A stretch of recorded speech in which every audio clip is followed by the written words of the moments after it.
Olá, boa noite. Eu sou Fabiana Soares, professora da Faculdade de Direito da UFMG, coordenadora do Observatório para a Qualidade da Lei, e hoje vou mediar o Café com Política, que conta com a participação do Dr. Roberto Olinto, pesquisador associado do IBRE, da Fundação Getúlio Vargas, e ex-presidente e diretor de pesquisas do IBGE, e como debatedores Marcos Peixoto, consultor legislativo do Senado e presidente da Alesp, Luiz Ujeda, advogado e geógrafo, presidente da Comissão de Geodireito da OAB de São Paulo, e Renata Passos, auditora do Tribunal de Contas da União e mestra em Gestão do Conhecimento e Tecnologia da Informação.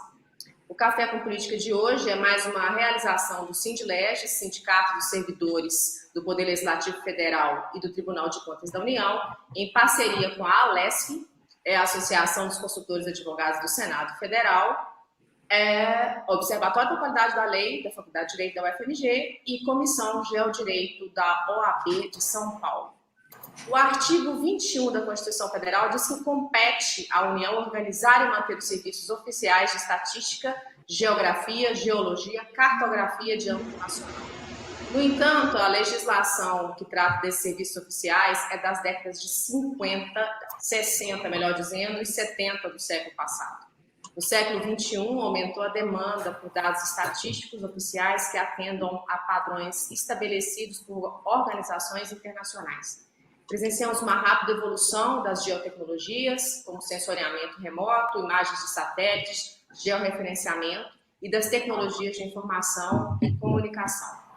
Quais seriam os desafios para a produção e uso desses dados, sobretudo considerando a avaliação de impacto regulatório legislativo, o monitoramento das políticas públicas, as atividades essenciais para a melhoria da eficiência da atuação do Estado, para a tomada de decisões pelos poderes legislativo e executivo, bem como uma melhor formulação e aperfeiçoamento das leis e das políticas públicas. Essas atividades, elas permitem uma melhor alocação, uma qualidade de gasto, melhor alocação de recursos e melhor qualidade de gastos. E uma accountability, para que os tomadores de decisão e executores de políticas públicas possam realizar essas tarefas com melhor e maior eficiência. Bom, em que medida a integração dos diversos sistemas de informação, registros e cadastros oficiais, a fim de poupar recursos públicos na coleta de dados estatísticos e geográficos, no tratamento, armazenamento e compartilhamento dos dados, pode facilitar o seu acesso pela sociedade. Com a palavra, para a sua primeira exposição, o Dr. Roberto Olinto. Obrigado, Fabiana. Boa noite a todos e a todas. Muito obrigado pelo convite, por participar desse seminário e apresentar algumas reflexões que nós vamos tendo já há algum tempo. Eu queria começar chamando a atenção qual é o espaço que a gente vai trabalhar, porque nós estamos dados a questão, hoje, atualmente, é muito tão oficiais. Oficial, basicamente, são as informações que representam o país de forma oficial, ou seja, legal, do Estado. Isso já é uma discussão que pode ser levada um pouquinho a exatamente o que é a produção da informação de maneira pode ser feita. O CNIO é um projeto antigo do IBGE, já tem sido discutido há muito tempo. É um projeto que foi discutido com o Banco Central, com o IBGE, com a Secretaria do Tesouro, no sentido de como é que você olha a informação do país. Eu tinha planejado uma apresentação, mas hoje um fato eu mudei. o fato foi que eu recebi, hoje, durante o dia, uma comunicação do IBGE de que eles lançaram um sistema no site do IBGE sobre Covid-19, informações detalhadas, que incluem mapa, uma série de indicadores sobre saúde, sobre população, sobre número de atendimentos, etc. E esse trabalho ele foi feito, quer dizer, pelo IBGE, mas, na verdade, associado com pesquisa do IBGE, o 2010, que é uma referência, e outras pesquisas de 2019, incluindo uma pesquisa sobre quilombolas, a Secretaria de Vigilância em Saúde, o Cadastro Nacional de Estabelecimentos de Saúde e a Fiocruz. Por que eu estou pegando isso? Porque isso é uma ideia da produção oficial de estatísticas, como tem sido pensado. Ou seja, a produção oficial de estatísticas ela é um bem público que o Estado deve prover à população de forma gratuita, com qualidade, grátis, sem preferência, ou seja, a todos ao mesmo tempo. A questão é, como é que nós estamos atualmente? Quer dizer, a ideia de pegar esse exemplo do IBGE é chamar a atenção de o que falta, quais são os desafios para nós avançarmos na ideia de termos um sistema nacional de informação. Isso é uma discussão antiga e importante. Quer dizer, nos mantendo sempre na ideia de que eu estou trabalhando na informação oficial para evitar, hoje, os diversos espaços da informação privada, da informação captada pelas redes de forma não organizada, ou organizada, mas sem ser, para a produção de estatísticas e geoinformação. Hoje, o mundo, vamos dizer, o ambiente, e eu vou falar aqui basicamente, quando eu falo em informação e dados, eu estou pensando basicamente em estatística e geoinformação. Registro administrativo. O que aconteceu de algum tempo para cá, uma capacidade enorme de gerar informação. Não só em termos tecnológicos, mas também em termos de dos métodos.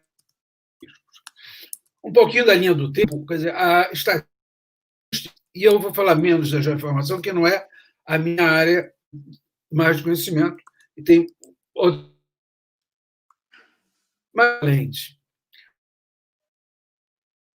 censo e cobertura, você foi avançando, sofisticando as metodologias.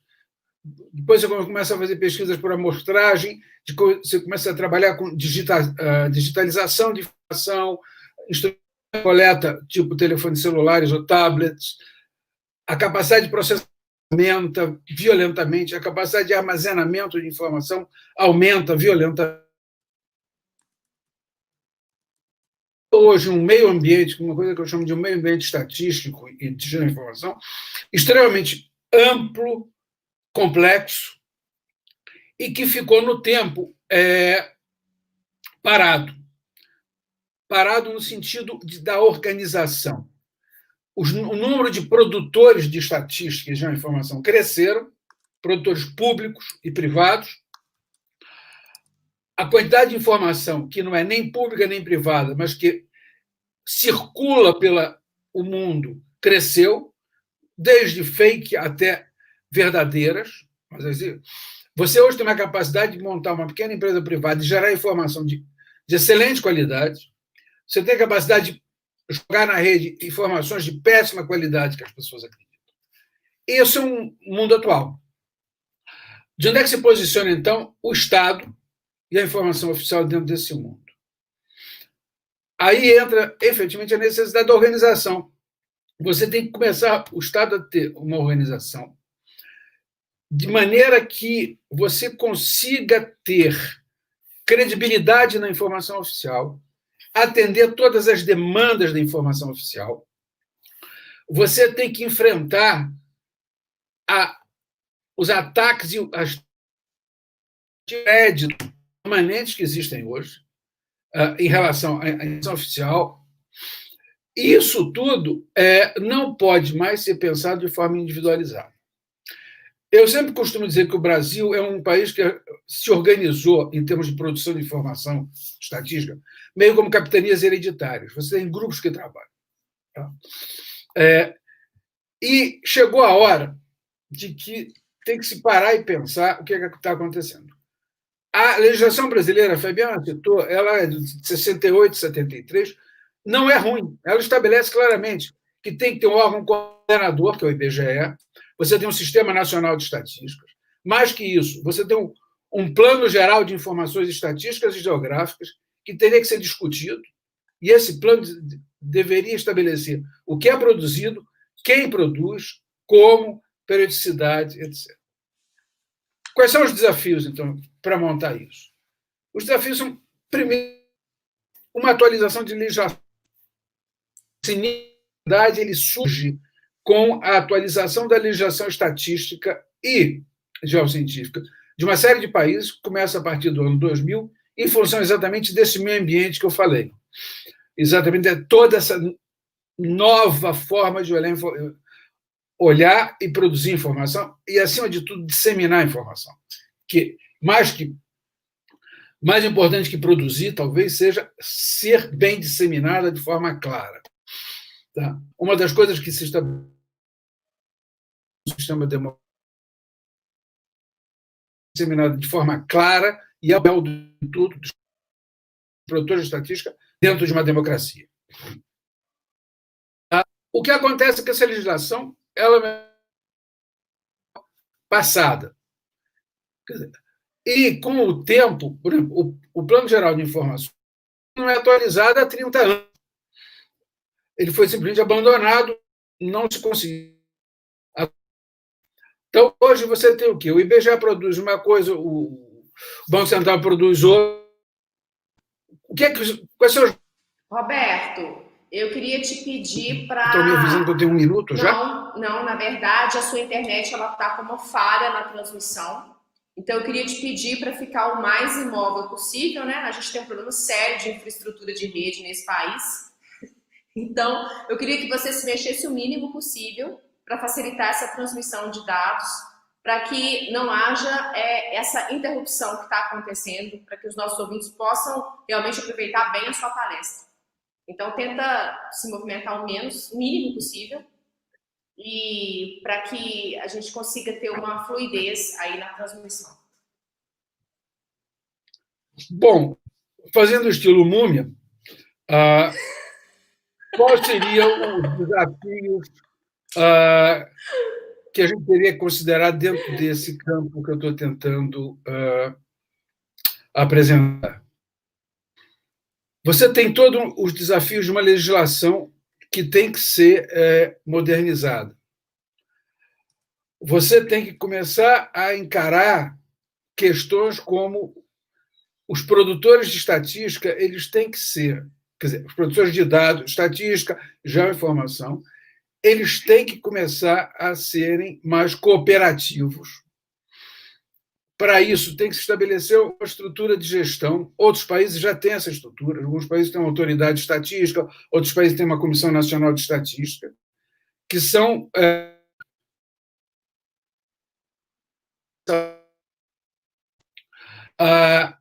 dentro disso, você tem que ter uma atualização da lei. Você tem que estabelecer padrões e normas de forma que os produtos estatísticos trabalhem todos de forma integrada. Normas, citando como exemplo, você tem que ter uma classificação nacional de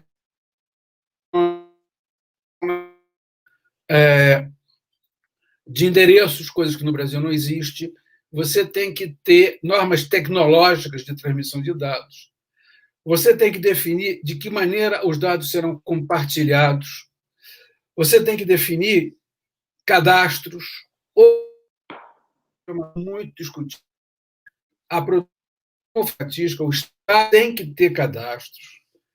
Você toma como exemplo agora a questão do auxílio emergencial, a falta que fez ter um cadastro de população, apesar do cadastro único, é excepcional, mas mesmo assim ainda necessitava aprimoramento.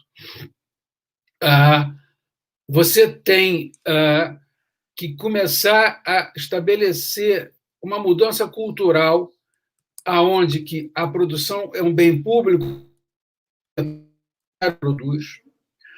Você tem que começar a romper uma coisa que existe no Brasil e que no resto do mundo já não existe mais, ou pelo menos que é o uso do registro administrativo para substituir estatísticas. Isso significa barato. Exemplo disso, o Brasil hoje tem a nota fiscal eletrônica, que é uma revolução para a produção de estatística. Agora tem que se discutir de que maneira os produtores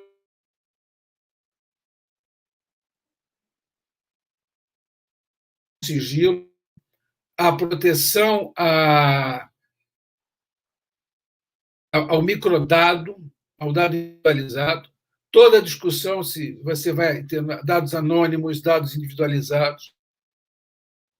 Você tem uma série de desafios. Os fundos. Só um exemplo que eu peguei hoje. Ele 2010 e as estimativas populacionais que nós do IBGE, na época que eu estava lá, eu dizia isso, não estão perfeitas, porque não foi realizada uma pesquisa nos anos 35, que é uma... E o censo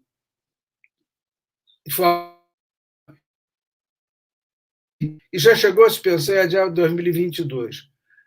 Ter um Sistema Nacional de Informação significa que você tem um programa de informação, de estatística de informação, que vai ter que não vai permitir atrasar.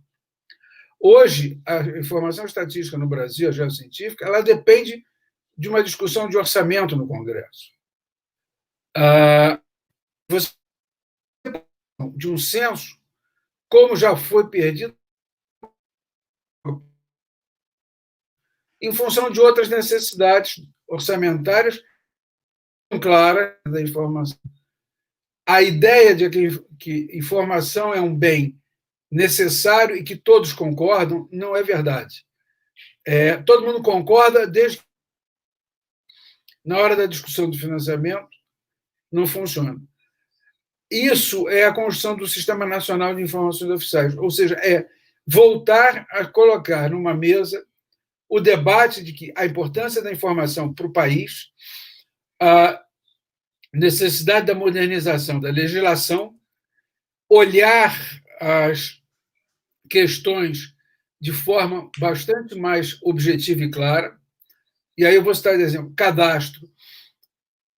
Existe uma reação a você ter um cadastro, por exemplo, para demografia, um cadastro da população. Vários países do mundo têm um cadastro onde as pessoas têm um número único, elas se registram nesse número único quando nascem. O número não é o CNPJ, não é o CPF, é um número que diz onde a pessoa nasceu, tipo de sangue, tudo isso composto nesse número. E, com isso, você consegue fazer estudos demográficos. Agora, existe uma polêmica. A privacidade. Será que as pessoas aceitam isso? Então, essa mudança cultural é importante. Entender que, na informação oficial, para você ter uma qualidade de vida, você tem que ter o Estado tendo algumas informações com uma legislação protetora. Não uma lei geral de proteção de dados, mas uma lei mais ampla sobre a estatística oficial. Para terminar, um exemplo da importância disso. Quando nós tivemos Mariana, uma das coisas fundamentais foi que o IBGE tinha, a partir do censo agropecuário, um mapeamento de todas as trilhas, caminhos, estradas, estabelecimentos rurais na região. O que foi possível fornecer nas buscas e em todo o processo de recuperação, os possíveis caminhos, onde existiam localidades, não, infelizmente não demograficamente, não censos, mas estabelecimentos produtores, de forma que as pessoas pudessem ter acesso a determinadas regiões onde, se um caminho estava obstruído, você tinha uma trilha que estava registrada no mapeamento do IBGE. Isso é fazer um sistema oficial integrado. O que o IBGE está fazendo hoje da Covid é fazer um sistema integrado. Mas isso tudo tem um problema. É feito ex post, é feito posteriormente. A ideia do Sistema Nacional é que você tenha essa lógica e se construa uma integração entre as diferentes bases de dados, entre todas as necessidades de informação, que no momento que ela for ser necessária, ela esteja disponível. Eu acho que esses são os desafios básicos que em 15 minutos a gente pode provocar. Obrigado. Ótimo, Roberto.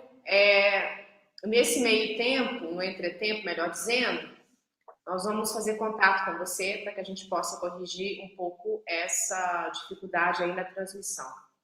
Nós vamos iniciar, fazer uma inversão aqui, breve. Eu gostaria de colocar algumas questões e a primeira delas vai ser dirigida ao nosso debatedor, que é o Marcos, e ela é a seguinte. A balança comercial do agronegócio registra recorde em 2020. Queimadas em mata nativa ensejaram protestos globais e a falta de alimentos é causa de instabilidade social.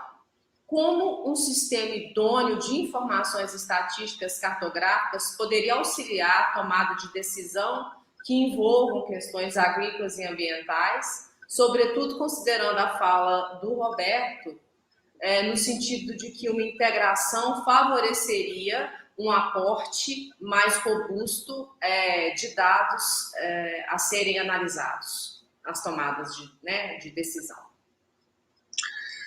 Bom, excelente pergunta e eu tenho todo o interesse em responder porque essa é a minha área original, né, de trabalho no Senado, que é Economia e Agricultura. Bom, de um modo geral, né, as políticas agrícolas no país, elas não trabalham de forma integrada, né, salvo algumas exceções em alguns casos. Entre outras razões, é porque também não existe uma visão integrada, né, dos dados a respeito da agropecuária nacional. Então, você tem a política de crédito, você tem a política de pesquisa, a de seguro, a de comercialização, e não necessariamente todos esses dados estão integrados. Então, a gente tem, por exemplo, o Censo Agropecuário do IBGE, que é elaborado atualmente de 10 em 10 anos, né, mas nós temos uma diversidade de outras fontes de dados que são importantes, né, que deveriam estar todas integradas a respeito de produção e da situação rural, porque a gente não tem que tratar só de produção, né, nós temos que ter dados sobre, por exemplo, a infraestrutura para escoamento dessa produção, a demanda de alimentos, né, e a partir desse conjunto de informações, você tem um melhor planejamento dos incentivos que você deve promover à produção para evitar problemas de abastecimento local, né, que eventualmente e frequentemente a gente enfrenta. Não é particularmente o caso do arroz, né, que talvez seja o maior exemplo que a gente poderia trazer hoje, né, isso está mais relacionado à demanda no mercado externo e a preço do dólar, né, mas com frequência a gente tem uma sazonalidade na oferta da produção que resulta ou em escassez ou uma superoferta e um desbalanço dos preços, né, e as informações estatísticas e agropecuárias poderiam, se tivessem sendo trabalhadas de forma integrada, poderiam permitir uma melhor alocação dos recursos e dos incentivos, né, para a produção agropecuária.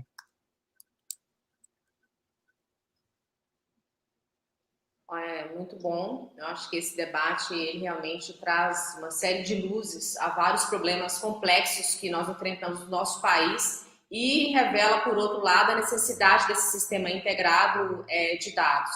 Eu gostaria de chamar o Luiz Ojeda para que ele fizesse suas considerações sobre o seguinte: a evolução das tecnologias de informação, Luiz, e comunicação, as TICs, permitem o desenvolvimento de sistemas de informação com capacidade de armazenamento de dados, de geoinformação cada vez maior, com mais confiança, segurança e velocidade no processamento.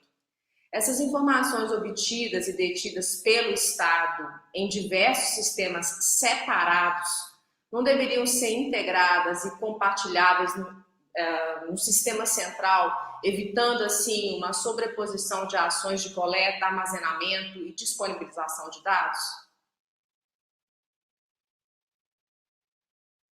Luiz, o seu fone, o seu áudio está desligado.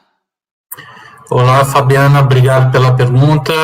É muito bom estar aqui com você, com o Roberto, com o Marcos e com a Renata. Sem dúvida alguma, essa questão da geoinformação é uma das grandes fronteiras tecnológicas do século XXI. Né? Virou lugar comum dizer que o dado é o petróleo do século XXI. E a geoinformação, enquanto espécie da informação, né? Ou seja, o geodado enquanto espécie do gênero dado, ela sofreu uma grande revolução nos últimos 10, 15 anos, de forma que deixou de ser uma propriedade intelectual, uma propriedade das pessoas, e passou a ser uma prestação de serviço, mais ou menos como acontece com a música, né? Antigamente, com os livros, a gente comprava o disco, comprava o livro, o papel propriamente dito, levava para casa e dizia: esse é o meu livro, esse é o meu disco, né? A minha música. E hoje em dia o mapa, e com isso, com o tempo, ele acabou virando uma prestação de serviço por streams de tecnologias diferentes. E a mesma coisa acontece com o mapa. Antigamente a gente comprava o Atlas, né, fazia o mapa colorido em papel vegetal, e atualmente o mapa ele ressignificou-se, né, como um grande sistema de algoritmo onde, de certa forma, ele cabe na palma das mãos, né, por força dos celulares. E isso criou uma revolução geopolítica mundo afora, né, onde os países que não se programam serão programados. Então você tem constelações satélites norte-americanos, russos, chineses e da União Europeia mapeando todo mundo, triangulando. Então é uma corrida geopolítica, porque você tem também uma corrida geoeconômica, ou seja, os países que desenvolverem soluções cada vez mais precisas com base nessas tecnologias vão dominar o século XXI, e aí a gente vê o desenvolvimento de grandes multinacionais de mapeamento, como ocorre, por exemplo, com o Uber, que é um sistema de mapa que liga oferta e demanda para a mobilidade urbana, ou mesmo o Waze, ou mesmo o Tinder para namorar, o Pokémon Go para jogar videogame, ou mesmo Garmin, né, para medir pulso, medir como que está o seu corpo, que é uma espécie de mapeamento do corpo também, e muitas vezes ela sabe mais sobre nós do que o nosso médico, do que nós mesmos. Então, existe hoje uma revolução geoinformacional na qual nós precisamos pensar geojuridicamente como que os estados irão se posicionar diante dessa realidade. Porque nós temos o direito até essa geoinformação, o território é nacional, mas o satélite não é. A Amazônia é brasileira, o satélite não é. E nós temos o direito de saber se o Pantanal está pegando fogo, como está pegando fogo, onde começou, qual é a extensão, se a Amazônia pega fogo, se vaza óleo na plataforma continental, onde está a Covid, qual é o volume de pessoas, se está mais na capital, se está mais no interior, ou seja, temos o direito de sermos geoinformados. E isso impõe uma grande fronteira de hard law, né, ou seja, de construção de políticas públicas para isso, mas também de soft law, de geocompliance, onde a agência de proteção de dados nasce mais ou menos com essa finalidade de soft law. Então, creio que temos aí uma fronteira interessantíssima onde os estados precisam se reposicionar na questão da geoinformação. A geoinformação precisa ser regulada, como ensina diversas experiências internacionais que vão desde os Estados Unidos, passando por Rússia, União Europeia, Indonésia, até países da África subsaariana, como o Zimbábue.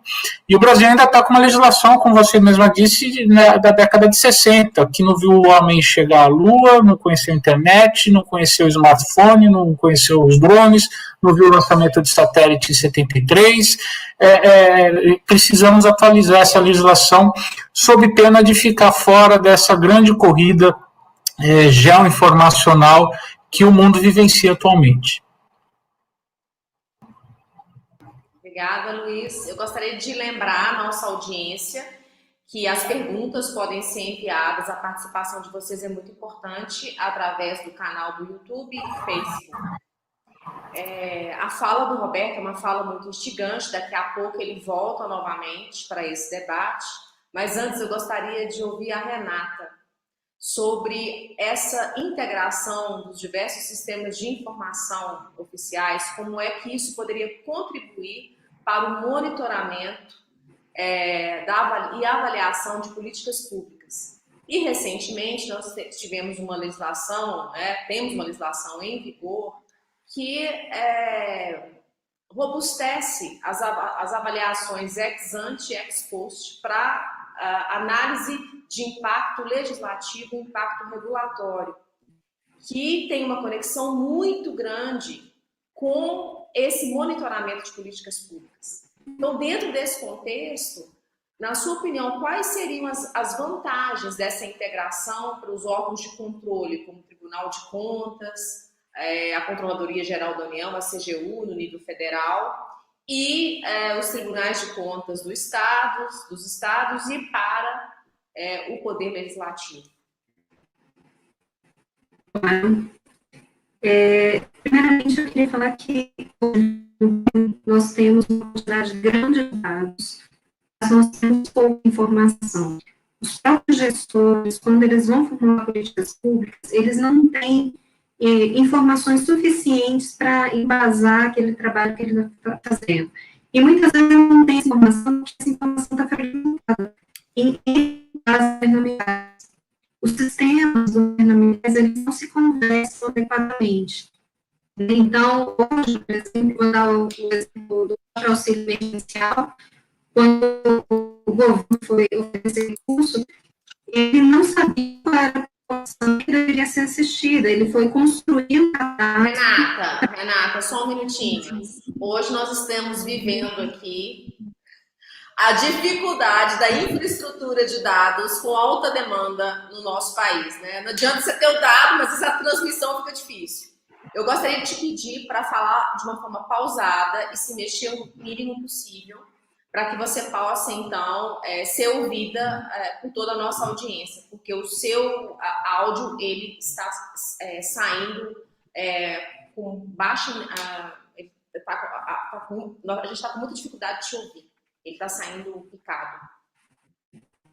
Talvez... Okay. Eu não sei se é possível, eu pergunto ao pessoal do Sindileges se seria possível tirar o vídeo e nós escutássemos só o áudio para diminuir esse fluxo de dados aí. Então, não tem como tirar o vídeo. Então, eu vou pedir para você ficar quase imóvel, como diz o Roberto, quase múmia. Então, vou tentar ver se vocês conseguem me ouvir, né? Então, hoje a gente tem um volume grande de dados, com tantos sistemas, eles não são criados. Então, Renata, eu vou te pedir um minutinho. Vamos fazer o seguinte, eu vou voltar para o debate com o Marcos e com o Luiz e o Roberto e vou pedir para você alterar a sua rede e passar para 4G. Tá? Nossa equipe em solo aí vai fazer uma conexão com você para te explicar como é que isso vai acontecer. Bom, eu gostaria de chamar o Marcos e o Luiz mais uma vez para que eles colocassem algumas questões no nosso expositor, o Roberto, no sentido de incrementar melhor essa reflexão sobre esse desenho de um sistema nacional que pudesse integrar várias bases de dados. E quais seriam as condições para que isso pudesse acontecer?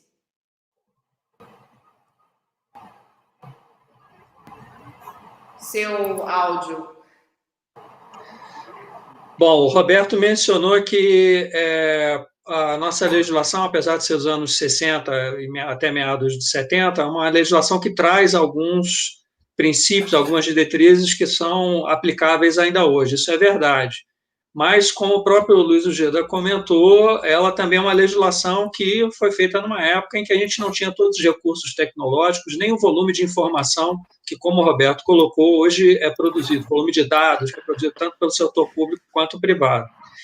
Então, a gente precisa, a gente tem novos paradigmas e possibilidades de compartilhamento de dados entre órgãos públicos, e essa legislação ela não prevê esse compartilhamento automático dos dados produzidos no âmbito do setor público, nem entre órgãos federais, e muito menos entre órgãos federais, estaduais ou municipais, que muitas vezes é na instância municipal ou estadual que muitos dados de políticas públicas federais acabam sendo coletados. Né? Então, eu acho que a legislação ela merece um aperfeiçoamento no sentido de dar atribuições de produção normativa também para o IBGE, que eu acho que ele é o órgão que, por excelência, tem essa expertise, esse conhecimento de como se estruturam, quais são os padrões internacionais, né, como é que essa integração dos diversos sistemas de informação poderia ser feita. Então, hoje, o IBGE ele tem uma capacidade e uma autonomia limitada para produzir normas que tenham caráter impositivo, tanto de produção de dados estatísticos quanto de geoinformação. Então, a legislação precisa ser alterada para permitir que o IBGE assuma essa postura que já é concedida pela legislação, mas hoje ele não tem essa capacidade de desenvolver porque não tem isso de forma tão bem estabelecida na legislação, de coordenação do Sistema Nacional de Informações Oficiais, como o Roberto colocou. Então, hoje, existe o IBGE, se quiser cruzar seus dados com o Banco Central, com Receita Federal, com qualquer outro órgão público, ele tem que fazer isso através de um termo de cooperação técnica, um convênio, né, que permita esse compartilhamento de dados. Eu acho que um novo marco regulatório para o Sistema Nacional de Informações Oficiais, sejam estatísticas ou geográficas, passa pela produção e pelo compartilhamento automático dessas bases de dados, desses registros administrativos e cadastrais produzidos pelos órgãos públicos. É claro que o acesso a essa informação passa pelos diversos filtros que são colocados pela própria legislação vigente, né, relacionada à política de dados abertos, que hoje está prevista em decreto, mas também a LGPD, a Lei Geral de Proteção de Dados, né, e tem que também ser regulamentado em lei, né, tanto a produção quanto o compartilhamento, a integração e a disponibilização desses dados. E eu não vejo o Congresso Nacional se preocupando com essa temática. Então, acho que é importante que essa agenda de debates ganhe espaço dentro do Congresso e também dentro do governo, porque nós não temos mais tempo a perder. O mundo está avançando nesse processo e nós estamos ficando para trás, como o próprio Roberto colocou. Bom, eu gostaria de chamar a Renata novamente, ela agora já está devidamente conectada, e refazer, ou seja, essa questão que foi dirigida a ela. Como é que a integração entre os diversos sistemas de informação oficiais ele pode contribuir para um melhor monitoramento, para uma melhor avaliação de políticas públicas, sobretudo agora que nós temos alguns atos normativos dirigidos para as avaliações ex ante e ex post de impacto legislativo, de impacto regulatório. E aí, quais seriam as vantagens para os órgãos de controle, como o Tribunal de Contas da União, como a Controladoria Geral da União, no nível federal, e os tribunais de contas nos estados, bem como para todo o Poder Legislativo? Bem, vamos ver se agora vocês conseguem ouvir, né? Na verdade, a gente tem hoje um grande problema no Brasil em relação à integração de dados. A maior parte dos sistemas governamentais, eles não se conversam, então a gente recebe informações que, mesmo vindo do próprio governo federal, elas não se integram.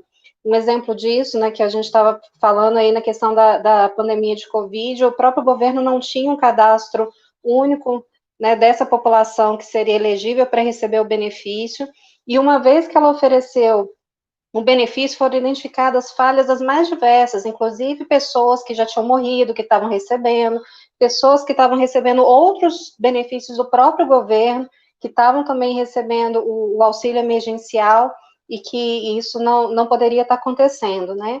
Esse problema, ele se manifesta também na questão da formulação de políticas públicas e acompanhamento de políticas públicas, porque quando o governo vai fazer as formulações, normalmente ele não tem esses dados integrados, não tem sistematizado, e uma vez também que ele formula, ele não faz o monitoramento e acompanhamento como deveria.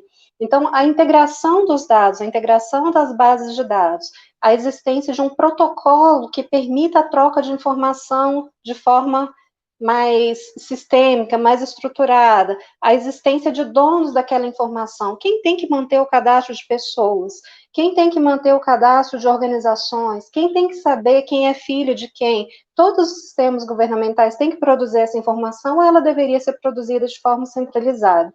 Então, nós entendemos que o ideal seria existir toda uma arquitetura de informação pensada para o governo como um todo, e que todos os órgãos pudessem usufruir dessa informação sem ter que replicá-la, sem ter que coletar de novo, sem ter que gerar inconsistências. E isso traz benefício não apenas para os órgãos de controle, né, no caso, controle interno, controle externo, mas, sobretudo, traz benefício para o gestor e traz economia, né, de gasto público. Hoje a gente tem um gasto enorme com tecnologia da informação, que ele poderia ser minimizado se existissem essas bases estruturadas de dados, de informação, e que se houvesse essa troca entre os órgãos do governo. E isso também refletiria em redução de fraude e corrupção, porque muitos dos problemas que a gente tem hoje, fraude e corrupção, eles usam essas falhas que existem, né, falhas informacionais, e a gente acaba só descobrindo um problema posterior, quando, na verdade, a gente já poderia fazer isso de antemão. Todas essas checagens, né, que nós fizemos, por exemplo, no caso do auxílio emergencial, poderiam ser feitos pelos próprios órgãos que estão provendo o serviço à sociedade. Renata, muito obrigada. Agora eu gostaria de trazer uma participação do nosso público. O Rafael, ele faz a seguinte pergunta. Ele gostaria de saber a opinião dos palestrantes, dos nossos debatedores e do nosso expositor, sobretudo, sobre o uso da INDA e do INDE em relação a essa questão da necessidade de integração dos dados de diversas instituições e fontes de forma interoperável. Eu acho que eu vou acrescentar um outro adendo aqui a essa pergunta, que diz respeito a esse decreto de 2008, que instituiu a infraestrutura de dados, né, nacional de dados espaciais, e estabelece a adesão voluntária das entidades estatais. A Índia, ela deveria ser estabelecida em lei e virar uma política de Estado? A migração da geoinformação pelas entidades estatais, ela deveria ser obrigatória?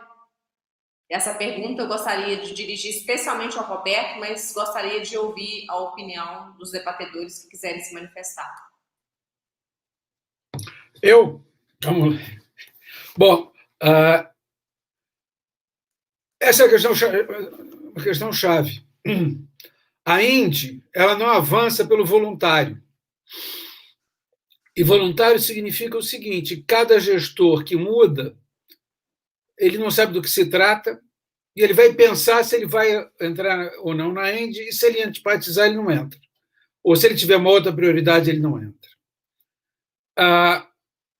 Essa é uma questão fundamental da geração do sistema de informações oficiais, que é você tem que estabelecer uma produção sistemática, comprometida. Bom, o que significa comprometida? Eu não vejo, apesar de todo o meu medo de questões muito autoritárias, de que esse comprometido não seja um compromisso estabelecido numa legislação de obrigatoriedade de fornecimento da informação. De forma que você tenha fluxos e a geração dessa informação de forma sistemática, com fundos, orçamento para você produzir, e que isso seja considerado um bem público que o Estado tem que prover à sociedade. Se você for olhar, um censo agropecuário, ele é obrigatório, não só na sua data, mas ele tem que ser informado. Uma pesquisa domiciliar como o censo populacional, a população tem que fornecer, está estabelecido em lei. Então, eu acho que essa é uma questão cultural, ou uma questão que tem que ser voltar a ser discutida, que é o seguinte: para você ter um sistema de informações oficiais muito bem montado, você tem que ter claro que a necessidade de informação deve ser provida, e não apenas pelos informantes, ou seja, o que eu chamo de informante é um domicílio, uma pessoa ou uma empresa, mas também pelo Estado. Eu vou citar um exemplo aqui, que é uma briga minha de 35 anos. A Secretaria da Receita Federal tem bases de dados fundamentais para as estatísticas econômicas do país e não, desde a Constituição de 88, não permite o acesso a essas bases, alegando o sigilo fiscal. Só que existe na lei uma coisa chamada sigilo estatístico, que diz que qualquer informação que entre no Instituto de Estatística não pode sair individualizada, não pode ser fornecida nem que o presidente, nem que o Supremo Tribunal peça, não tem valor legal, de forma a proteger essa informação. E isso significa que, anualmente, o IBGE faz um questionário exatamente igual ao da Receita e se gasta duplamente para obter a mesma informação. Então, são essas pequenas questões que têm que ser avançadas. A Índia é um exemplo, porque é o voluntário. Sabe? Existem vários outros casos que você não avança exatamente porque você não consegue legislizar ou fazer uma gestão no sentido amplo da montagem desse sistema, principalmente porque não existe o sistema e não existe, acima do sistema, a coordenação, que está na lei, o Marcos comentou isso, mas não só a coordenação, porque a coordenação é uma coordenação técnica, é uma coordenação de padrões e métodos, mas também uma coordenação política, onde você possa ter um envolvimento dos poderes para avançar com esse sistema, sem interferir em autonomias, mas integrando as necessidades. O censo agropecuário passado, ele só foi realizado porque se conseguiu uma verba parlamentar junto ao Congresso Nacional, porque o Ministério do Planejamento não tinha dado a verba do censo. Foi uma criação de uma frente parlamentar que permitiu identificar a necessidade de um censo agropecuário e realizá-lo. Mas não é assim que as coisas devem ser feitas. Isso devia estar mais ou menos planejado e estabelecido sistematicamente. Eu só queria aproveitar um exemplo de Portugal, rapidamente, que vale para mim. Portugal estabeleceu, há alguns anos atrás, uma norma que foi o seguinte, para estatísticas econômicas de empresas informáticas. Havia o mesmo problema que o Brasil tinha, onde você tinha o Banco de Portugal, a Secretaria de Questões Fiscais, o Instituto de Estatística, querendo a informação e sem ter acesso. O Conselho de Ministros estabeleceu uma coisa comum, de ordem, onde se estabeleceu o seguinte: as empresas vão preencher um único questionário, anualmente, digital. Esse questionário vai para uma base comum e a Previdência Portuguesa, o Banco de Portugal, o Instituto de Estatística têm acesso a esta base para as suas necessidades. Seja necessidade de fiscalização, seja necessidade de geração de estatísticas. Com isso, você conseguiu centralizar o que eram 4 ou 5 questionários diferentes ou necessidades diferentes numa base única. Isso é uma tendência mundial. Eu estou dando o exemplo de empresa, mas isso vale para questões demográficas e para outras questões de geração de informação geográfica, geocientífica e estatística. Essa é a ideia do CNIL, ou seja, você tem que começar a identificar os pontos onde você tem que avançar e tentar esclarecer esses pontos e ultrapassar determinadas polêmicas, como eu já citei, se compartilha ou não compartilha, microdado ou um cadastro, e essa discussão tem 30 anos e não chegou ao fim ainda, no caso especificamente com a Receita Federal.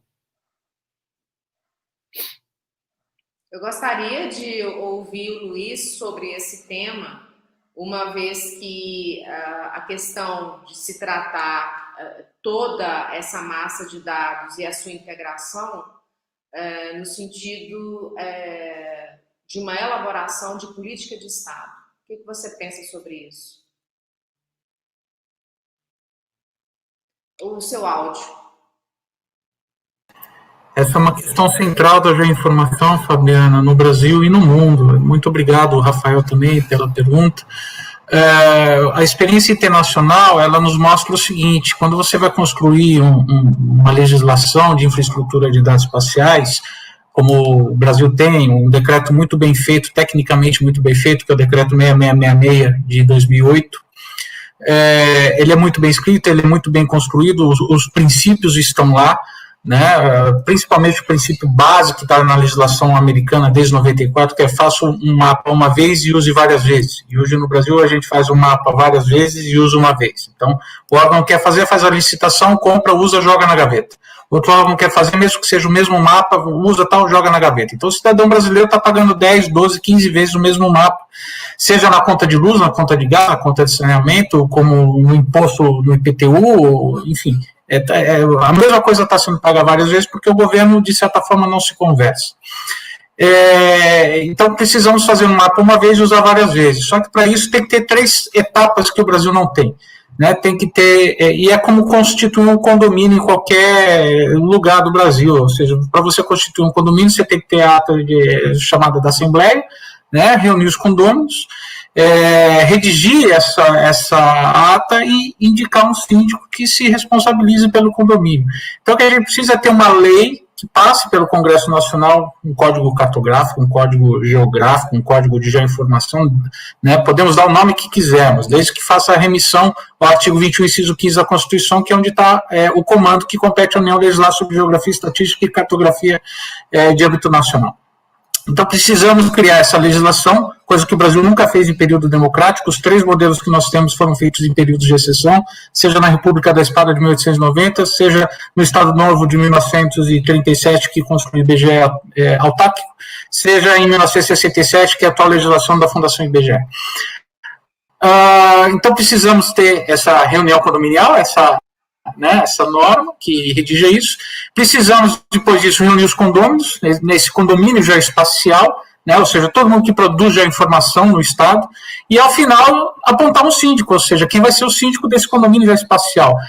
Muitas vezes achamos que é o IBGE, e não é, juridicamente não é, por mais que o IBGE seja o patrono do sistema estatístico, seja uma referência mundial em estatística, tem uma produção incrível em diversas frentes, tem a reputação ilibada, juridicamente ele não está constituído como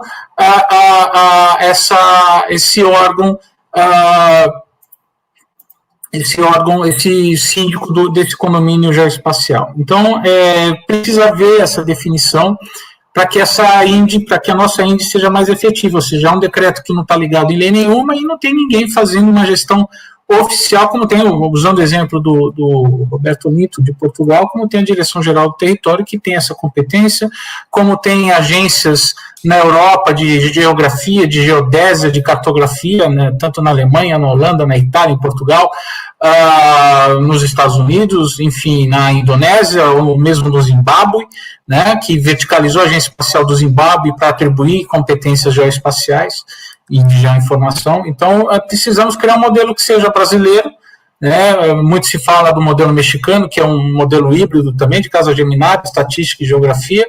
É possível, só que essa lei precisa existir, sob pena de não termos um CPF, um nome de pessoas que possam se responsabilizar pela qualidade desse sistema e pela funcionalidade dele. Luiz, muito obrigada. Eu gostaria de ouvir sobre esse ponto que você lançou o Roberto, porque será que esses entes que comporiam esse sistema, eles foram todos incluídos nessas falas que nos antecederam? Bom, eu queria fazer esse gancho porque tem uma coisa que é fundamental. Hoje, a produção de dados oficiais, ela não é feita por um único ente, uma única instituição. O Instituto Brasileiro de Geografia e Estatística, ele não tem, como qualquer outro instituto de estatística do mundo, capacidade para atender todas as demandas de dados que estão sendo gerados atualmente. São geradas atualmente. Então, é um momento que tem que se começar a pensar que na composição desse sistema de informações oficiais você tem que, inicialmente, compor os produtores oficiais sobre uma determinada coordenação. O produtor oficial já existe. Vários casos funcionam. O IBGE tem convênios com o Banco Central, Secretaria do Tesouro. Vai sair uma série de trabalhos comuns do IBGE com a Agência Nacional de Águas, com a Secretaria de Florestas. Mas isso tudo são coisas pequenas no sentido maior. Mas, mesmo assim, você ainda tem que avançar. Uma discussão, por exemplo, que existe em vários países é a questão da delegação. Delegação é o seguinte: você pode ter um determinado ente, não necessariamente privado, uma instituição sem fins de lucro, etc., que receba a delegação de produzir uma determinada área de informação. Essa, obviamente, seria controlada, teria que atender todos os padrões de qualidade, seria permanentemente auditada, mas você começa a complementar o sistema com um olhar de que você tem que ampliar esse espectro. Da mesma forma que em vários países hoje existe uma coisa chamada estatística experimental, ou informação experimental, que é uma informação que ela não é a oficial, mas é produzida pelo órgão oficial e que pode ser usada. São essas questões que têm que ser colocadas. Mais que isso, uma provocação. Existem bases de dados privadas de excelente qualidade que, pergunto eu, não deveriam ser usadas estrategicamente para a produção de uma informação oficial do país?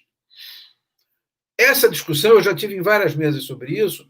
Não pode, o Estado compra, é uma coisa autoritária você obrigar uma empresa privada a compartilhar a sua informação. Eu, sinceramente, eu não sei, mas eu acho que chega um momento que a informação de telefonia móvel pode avançar tanto na qualidade de vida da população, gerando estatísticas de mobilidade e uma série de outras estatísticas, que deveria ser discutido, isso começar a ser discutido claramente. E aí entra a questão, que não é a minha área, às vezes por Geda e Fabiana, que é o seguinte: como é que se ajusta isso dentro de uma legislação? É possível, não é possível? Podemos chegar ao fato seguinte: não é absolutamente impossível, não tem solução para isso, porque você está invadindo a questão das empresas privadas e tem todas as questões de mercado, etc. Ou você pode dizer: será que não há um meio termo? Será que não é possível se encontrar uma solução? Porque, no fundo, você está jogando bases de dados enormes no sentido de que elas não servem para a produção de uma estatística oficial de um país ou uma geoinformação, e isso poderia ser refletido. Indo além, é possível trabalhar com as empresas privadas que geram informação, porque hoje você tem informação pública e tem informação privada, tem uma série de empresas que geram serviços estatísticos para a venda. Aquele serviço estatístico é um produto que é vendido no mercado. Você compra ou não compra. E isso hoje é uma coisa absolutamente comum. O Estado não poderia comprar essas informações? Tem 1000 senões entre isso. Tá? Mas a ideia tem que ser colocada na mesa. Se eu quero ampliar a produção de estatística, de geoinformação, para ser vista como um bem público e melhorar a qualidade de vida, melhorar a capacidade de planejamento, compreensão do país, todas essas questões têm que ser postas na mesa sem nenhum grande preconceito e tentar avançar sobre isso. Obviamente, com todas as visões de proteção, de independência, de autonomia, etc. Um pouco por aí. Isso é uma provocaçãozinha.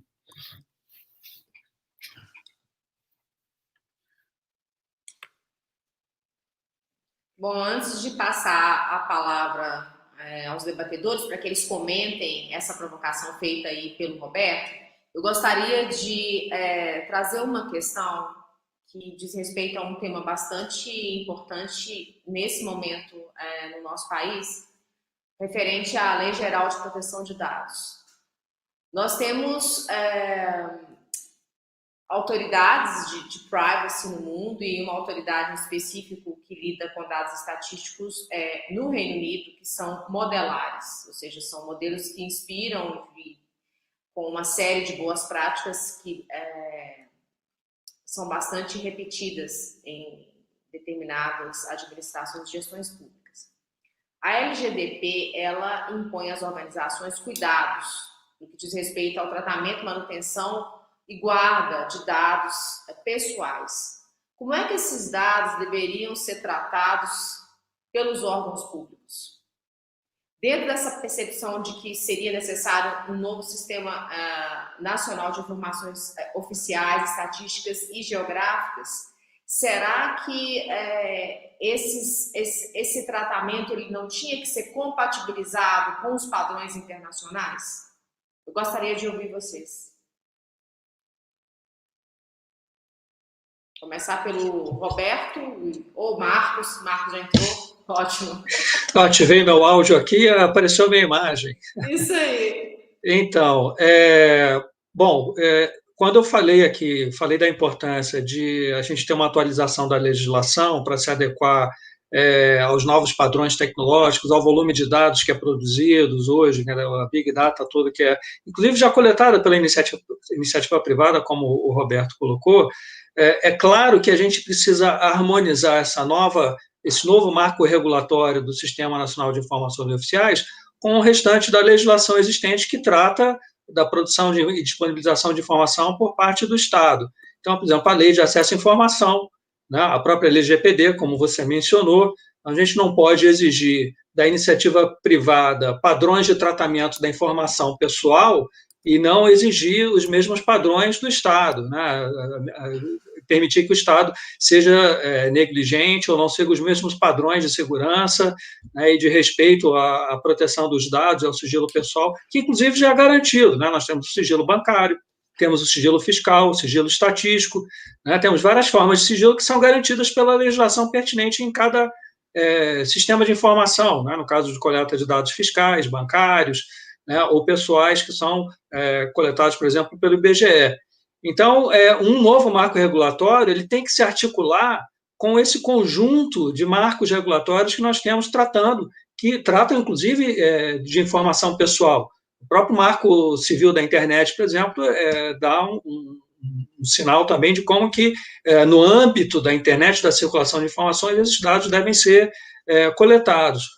O Roberto fez uma provocação aí a respeito das informações que são eventualmente coletadas ou que são detidas pelas empresas de telefonia, e eu queria lembrar aqui que as empresas operam conforme uma concessão. Houve uma licitação que essas empresas venceram para ocupar determinados espaços, né, das bandas de radiofrequência e fazer a transmissão do sinal de telefonia. Então, elas operam sob uma concessão, assim como os rádios, né, as rádios todas, as TVs, todas elas operam sob um regime de concessão do Estado. Então, esses contratos de concessão poderiam estar amparados numa legislação que previsse, em certa medida, né, aí talvez compartilhando custos, ou enfim, ou de alguma forma, se isso fosse um problema, né, o compartilhamento dessas informações, dessa base de dados que essas empresas acabam coletando. Então, eu acho que é perfeitamente isso possível. Obviamente, é um debate que tem que ser feito, né? Mas quero lembrar que boa parte dessas empresas privadas atuam sob concessão da exploração de um serviço pelo poder público, né? E assim é em diversas outras áreas de atuação de diversas empresas privadas na sociedade.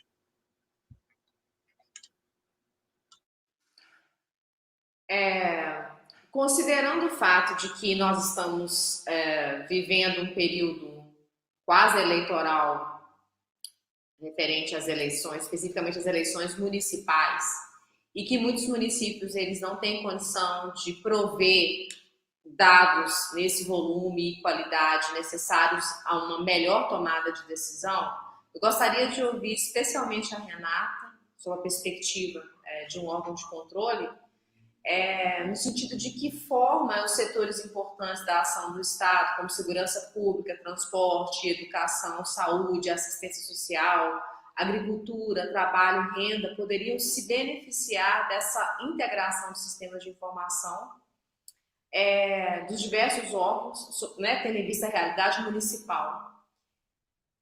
Como é que você vê, por exemplo, a possibilidade de nós não termos um censo e de que maneira essa ausência de dados poderia impactar essa elaboração de política pública na esfera municipal? Bem, em relação a isso, na verdade, a gente tem um diagnóstico feito pelo Tribunal de Contas em que quase 80%, né, das políticas, elas têm algum problema nessa parte de governança da política, gestão da política, e que aproximadamente 60% delas têm problema no monitoramento e avaliação.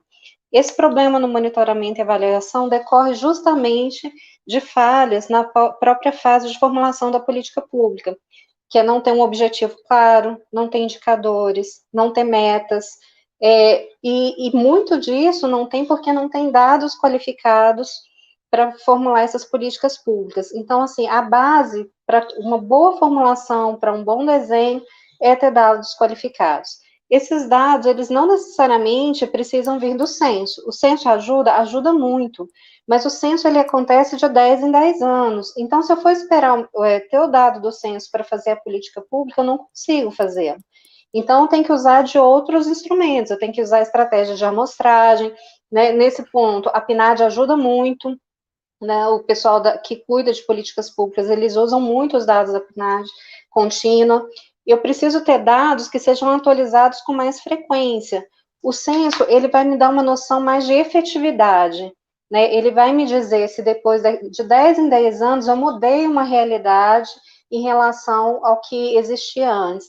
Mas eu preciso ter outros instrumentos de monitoramento e avaliação, instrumentos contínuos, que permitam fazer o monitoramento das políticas públicas, que me permitam desenhar as políticas públicas com base em um contexto local, e aí eu posso usar de vários instrumentos, posso usar inclusive de pesquisas, posso pedir apoio da academia, eu posso fazer pesquisas qualitativas, pesquisas quantitativas, pesquisas experimentais, eu posso verificar o que outros estados e municípios estão fazendo, e aí entra a questão da troca de informação para subsidiar esse processo.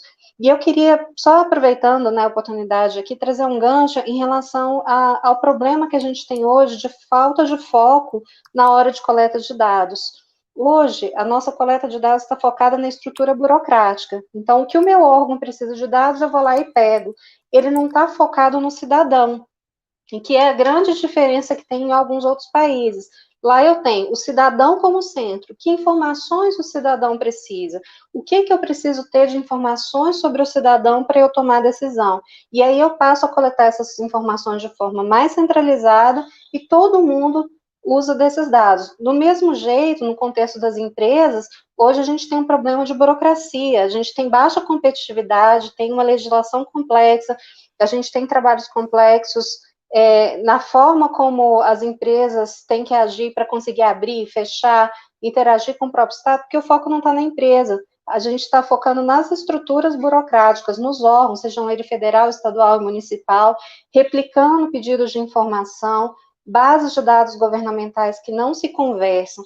Então, eu queria trazer aqui a importância da gente mudar o olhar, passar o foco da estrutura burocrática para o foco dos objetos, né, da pessoa física, da pessoa jurídica, ter informações consolidadas acerca disso e os órgãos passarem a usar esses dados. Em relação à questão da proteção de dados, nesse caso, hoje o governo já tem esses dados. Então, não é uma questão se ele tem acesso ou não tem. Ele já tem acesso a esses dados, estão nas bases governamentais. O que não existe é integração. Os dados estão lá, mas eles não são integrados, estão fragmentados. E por estarem fragmentados, eles comprometem justamente o uso desses dados para o processo decisório, o uso desses dados para formular melhores políticas públicas. É isso aí, Renata. A situação dos municípios, ela é muito importante, uma vez que os problemas acontecem nos municípios, a grande parte deles. Eu gostaria de emendar duas perguntas aqui que foram feitas pela nossa audiência. A primeira diz respeito a experiências e práticas que têm ocorrido na América Latina que nos falam desse sistema integrado de informação, ou seja, há alguma boa prática na América Latina que poderia ser seguida?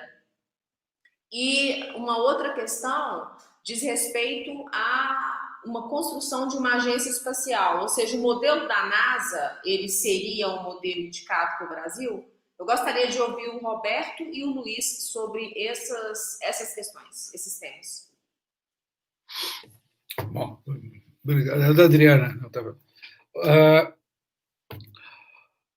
A ideia do sistema de informação, vamos dizer, em alguns países da América Latina, a ideia se coloca, tá? Mas os dois únicos países que têm uma integração entre geoinformação e estatística e institutos razoavelmente fortes de estatística é o Brasil e o México.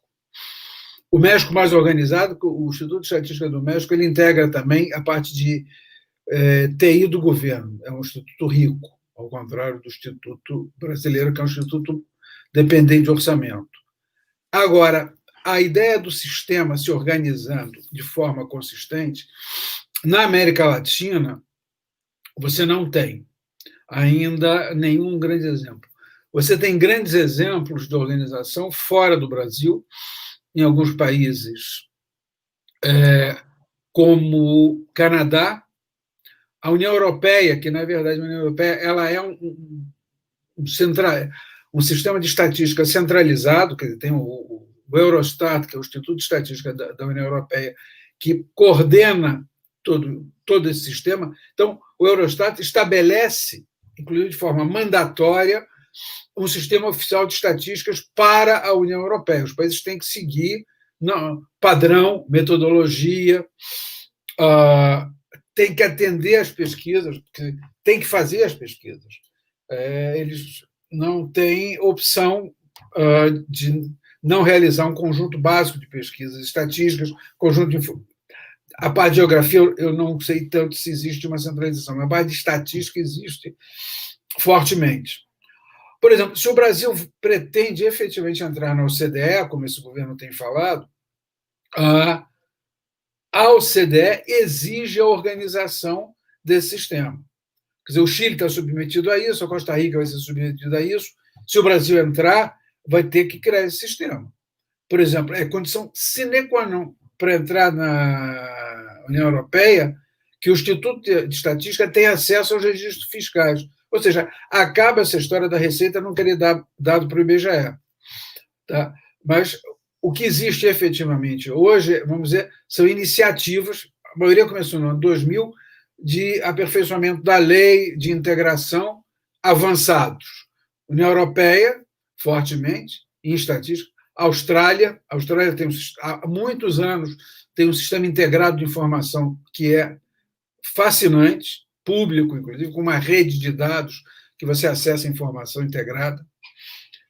Então, isso no mundo ainda está, vamos dizer, avançando, no sentido de, como eu falei, esse novo meio ambiente de geração de informação meio efervescente e caótico, está exigindo que os países se reestruturem de forma um pouco mais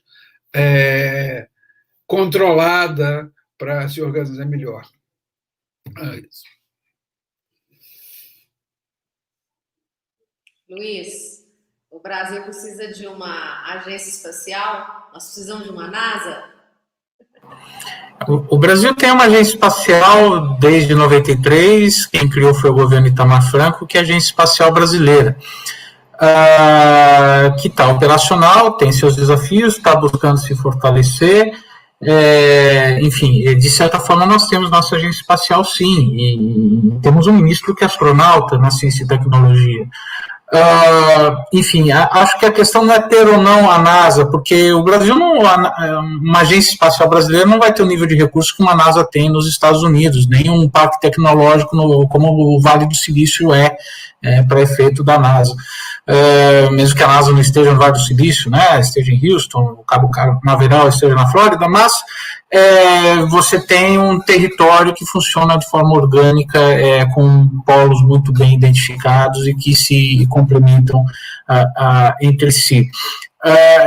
Eu gosto muito dessa ideia de pensar numa, entre aspas, né, uma NASA brasileira, numa agência espacial fortalecida, mas, ao mesmo tempo, existem as questões de o INPE, o papel do INPE, como melhorar, como aprimorar, toda a disputa política que tem acontecido ultimamente ao redor do INPE, da qualidade das informações que estão sendo apresentadas, ou seja, independentemente da coloração política, estamos no meio de uma quebra de paradigma que precisamos refletir qual vai ser o melhor para o país.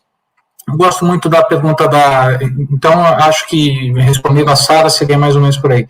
A Adriana também, que pergunta sobre essa comparação latino-americana e internacional, acho que o Roberto pormenorizou como ninguém o lado estatístico, mas se me permitir falar um pouco sobre o lado geo, existem várias experiências geo internacionais riquíssimas que podem ser utilizadas, mas todas, as de vanguarda pelo menos, dentro de uma visão regulatória do geo. Então, respondendo também uma pergunta, se devemos ou não envolver iniciativa privada, é mandatório envolver iniciativa privada no século XXI, porque os estados vão ser menos produtores e mais reguladores de mapa. Então, se você está em Portugal, por exemplo, você quer que o seu mapa na escala de 1 para 20 mil seja oficial para determinado território, você faz um upload do seu shapefile na Direção-Geral do Território, que é a agência reguladora portuguesa, submete. Se eles aprovarem, o país inteiro vai ter que usar o seu mapa. E aí você vai ser remunerado via tarifa por isso, né? Por quem acessar o seu mapa, fizer o download, tiver toda uma política de metadata. Com isso você cria um mercado de startups de mapeamento, que é uma coisa que está, de certa forma, cartelizada no mundo atual pelas grandes empresas de mapeamento globais, né? A ponto de, por exemplo, o Reino Unido ter feito o ultimato no último ano para o Google, para o Uber e para o Facebook, falar, ou vocês se entendem, criam uma plataforma única de mapeamento, porque vocês estão inviabilizando o meu mercado de startup de carros autônomos, ou eu vou ser obrigado a regulá-los. Né? E eles já estimavam o mercado britânico de carros autônomos algo em torno de 18 bilhões de libras ano. Então, é disso que nós estamos falando, é de cidades inteligentes, é de 5G, é de como nós vamos sensorizar o território para vivermos o século XXI, e, ao mesmo tempo, qual vai ser a fronteira entre o meu direito individual, o esquecimento, e o direito difuso de ter as informações de onde está o vírus, de onde está queimando, de onde está vazando petróleo, de onde, enfim, tudo. Então, é a geopolítica das coisas, né? Latitude e longitude passam a ser monetizadas. Respondendo o Valmir também, sim, nós temos Alcântara, que é a nossa base aeroespacial, que teve aquela grande catástrofe de 2013 e que, de certa forma, nós não superamos até hoje. Nós temos as diretrizes do Decreto-Lei 243 de 67, que são as diretrizes cartográficas utilizadas até os dias atuais. O problema é que cartografia, na sua essência, ela não é mais aplicada como era. Hoje em dia se fala em dados espaciais, né? Ou seja, aquela técnica de 67 de se fazer mapas via cartogramas, agora tudo virou algoritmo, tudo via tecnologia de dados espaciais. Então, precisamos refletir sobre qual território que nós queremos e qual técnica nós queremos usar, como ressignificar as profissões de engenheiro cartógrafo, de agrimensor, de topógrafo, de geógrafo, dentro dessa nova realidade algorítmica. Né? Então, acho que passa muito por se pensar de uma forma sistêmica e usando essas reflexões e esses modelos internacionais como referência.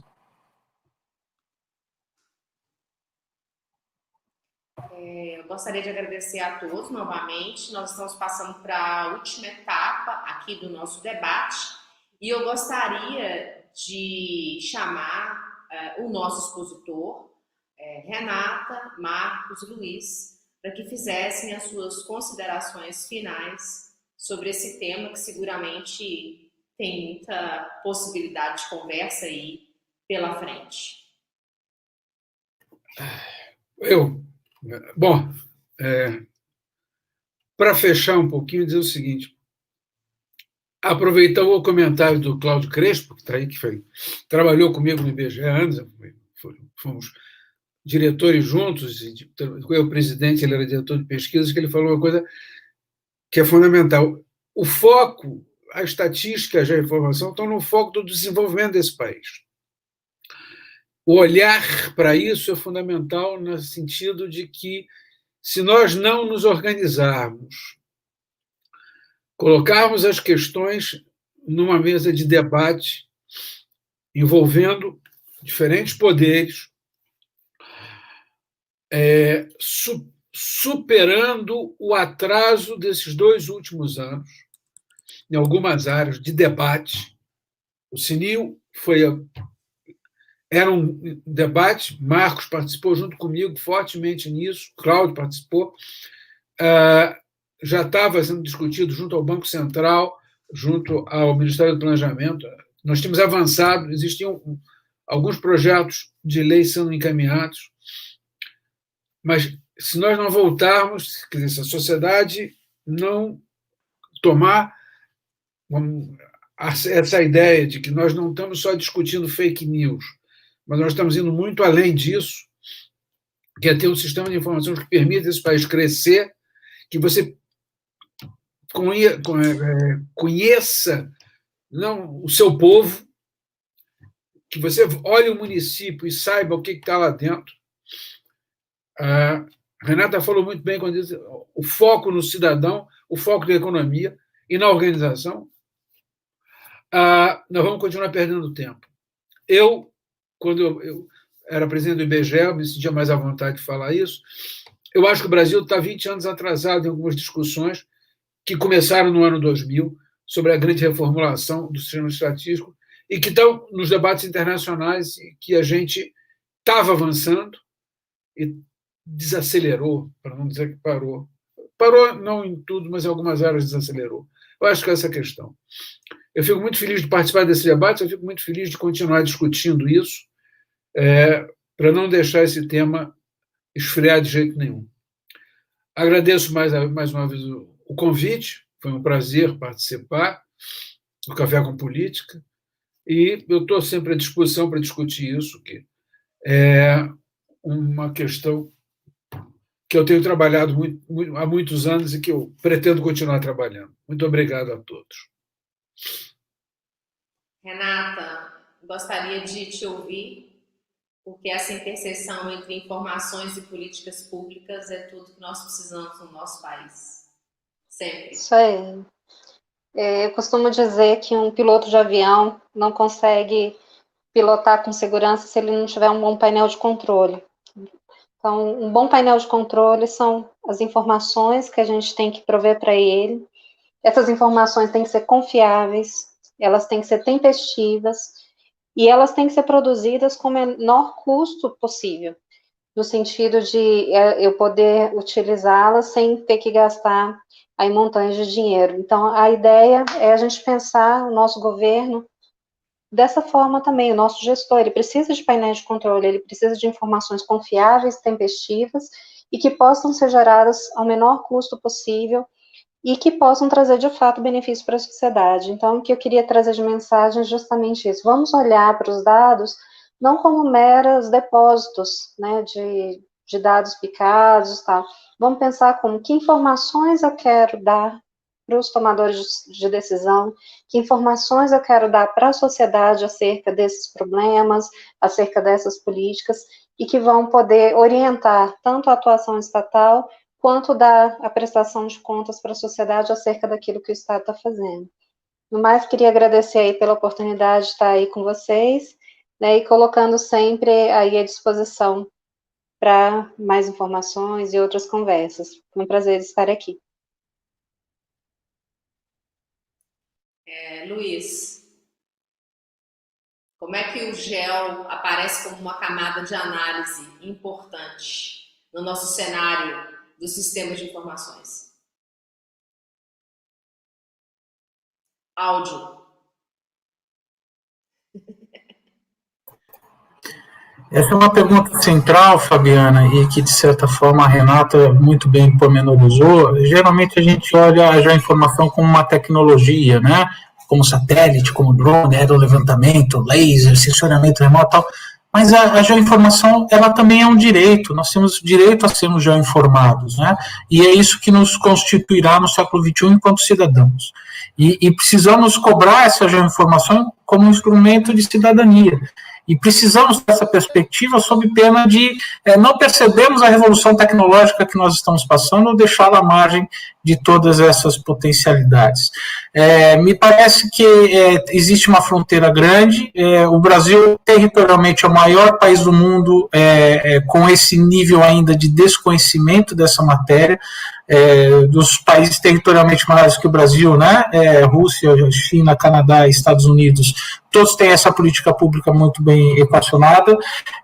Os que vêm na sequência, a Austrália, a Índia também têm, né? O próximo, que seria a Argentina, está numa situação talvez análoga à nossa, tem as suas dificuldades também. Então, creio que nós temos um grande desafio, que isso vai ser, em algum momento, uma barreira para o desenvolvimento da nossa agroindústria, porque a partir do momento que a produção é nossa, mas os satélites não são, e temos casos como a França acusando que não vai assinar o tratado da União Europeia com o Mercosul por conta da devastação da Amazônia, nós acabamos perdendo a narrativa, porque aonde queima é aqui, mas os satélites é deles, eles veem a fumaça, e a gente fica dizendo que a fumaça é o índio que está causando, não é bem devastação, só que aí vira uma guerra de versões. A discussão fenomenológica em cima do fato, ela acaba ficando como uma questão secundária. E o problema é que a hora que eles resolverem mostrar o porrete, baixar o embargo e dizer que não compra mais, aí não vai dar para fazer censo em 2 semanas, ter uma constelação de satélites próprio em 3 semanas, né? Nós vamos ficar de mãos atadas.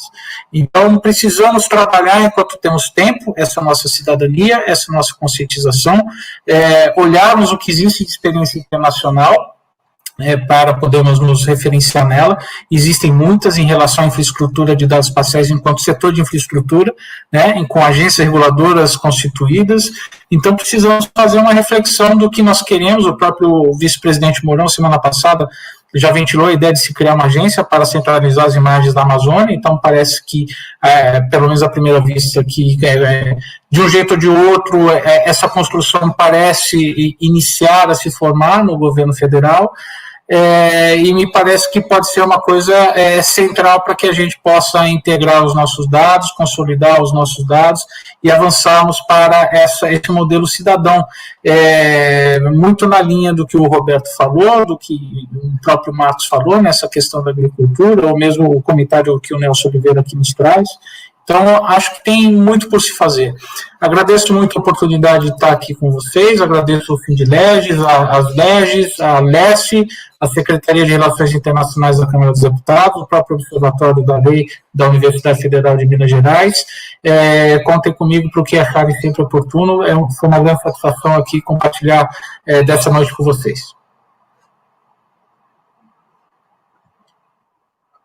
Obrigada a você, Luiz. Falando lá de Alemar, Luiz está em Portugal conversando conosco.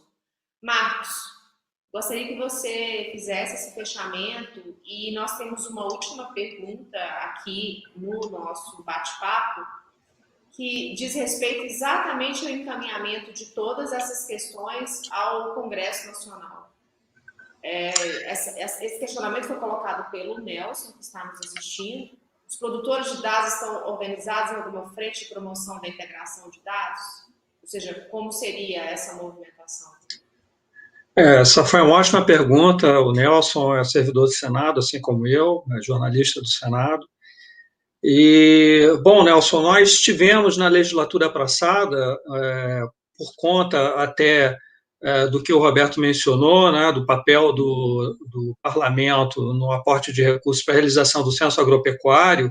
Essa foi uma decisão tomada na discussão da lei orçamentária de 2017 em 2016, então foi criada no final de 2016 a Frente Parlamentar Mista da Geografia, Estatística e Meio Agroambiental. Então, uma frente que foi capitaneada, cuja criação foi capitaneada pelo IBGE, e numa época, inclusive, eu estava cedido pelo Senado para ajudar na implantação da assessoria parlamentar do IBGE, né, quando o Roberto Olinto era o presidente. E a frente que era presidida pelo deputado Carlos de Melles, hoje que está na presidência do SEBRAE Nacional. Mas eu sempre disse, né, para o Roberto, sempre dizia para todos que perguntavam sobre o trabalho da frente, que a frente é uma dentre centenas de outras. Hoje, no Congresso, existem mais de 330 frentes parlamentares em funcionamento. Então, é humanamente impossível, mesmo para todo o deputado que seja o coordenador da frente, tocar sozinho, né, os interesses que estão por trás, né, enfim, que estão ali, que a frente está procurando representar. É importante que a sociedade se organize e participe, né, dando apoio não só ao parlamentar, que é o coordenador da frente, mas também a todos os outros parlamentares que são signatários da criação daquela frente.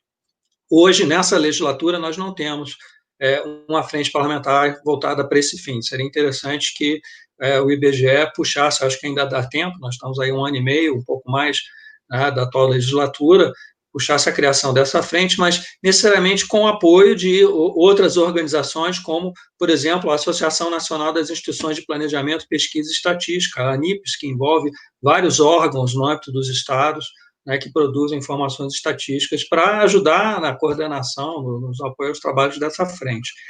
Para finalizar, já que encaminhando aqui para o encerramento também, conforme o pedido da Fabiana, eu queria adicionar os comentários do Luiz Ujeda, né, que hoje a boa parte dos dados estatísticos, se não a maioria dos dados estatísticos, já são georreferenciados. Então, a gente não há que se falar de estatística separado da geoinformação. Né? Boa parte dos dados estatísticos já são produzidos com georreferenciamento. Todos os dados levantados pelo Censo Agropecuário, por exemplo, em 2017, foram georreferenciados, e assim o serão no censo demográfico, caso seja realizado ano que vem, em 2021, assim esperamos, né, que não fique para 2022, também haverá esse georreferenciamento da localização das pessoas.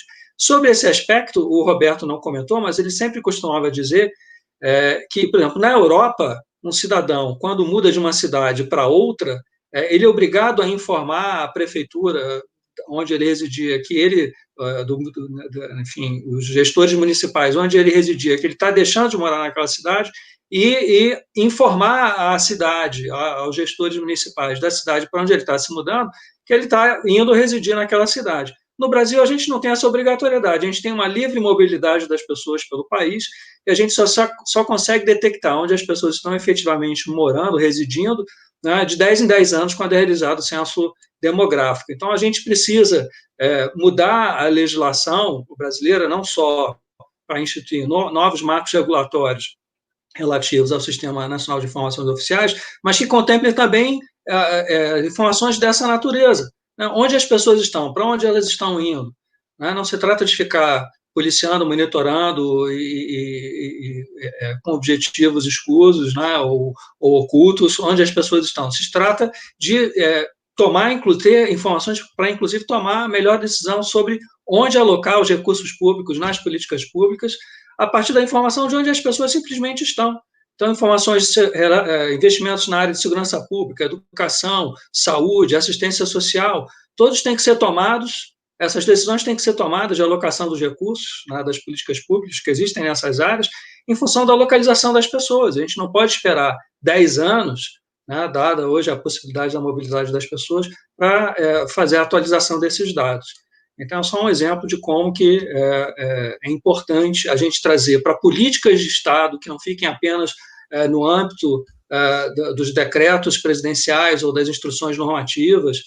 Vou trazer aqui mais um exemplo, que é o Observatório da Agropecuária, no âmbito do Ministério da Agricultura, é uma excelente política, né, que objetiva integrar os dados que hoje são produzidos no âmbito do Ministério, são mais de 100 fontes de informação, mas o Observatório ele não está previsto sequer numa instrução normativa do Ministério. Ele deveria fazer parte de uma política de Estado de integração das informações estatísticas agropecuárias. Então, é um exemplo de uma excelente iniciativa que não tem o amparo normativo necessário para que se estabilize como política de Estado, e não apenas política de governo. E aí, eu, por fim, queria finalizar aqui como promotor, né, apoiador aqui do Sindilege, do Café com Política, agradecer aqui, em nome da Associação dos Consultores e Advogados do Senado, a oportunidade de apoiar esse evento Café com Política, agradecer ao Observatório para a Qualidade da Lei, que é coordenado pela professora Fabiana, e a comissão da OAB São Paulo, a Comissão de Geodireito, que é presidida pelo Luiz Ujeda, também pelo apoio a esse evento. Muito obrigado. Bom, chegamos ao fim do nosso evento e eu gostaria de só salientar a importância que um sistema integrado possui para uma governança legislativo-regulatória, ou seja, para a modelagem de avaliação de impacto legislativo e impacto regulatório que está sendo urdida no nosso país contemporaneamente. Gostaria de agradecer ao Sindileges, à Alesp, deixar um agradecimento especial ao expositor Roberto Olinto, a Renata, do TCU, Marcos, do Senado, Luiz Ujeda, da OAB São Paulo, da Geodireito, dizer que espero que esse encontro se repita mais vezes, na verdade é uma série que nós estamos fazendo, desenvolvendo aí ao longo do tempo, e dizer para a nossa audiência que fiquem atentos à programação do Café com Política, que sempre traz temas atuais e pessoas preocupadas com os assuntos da República. Muito obrigada, boa noite a todos.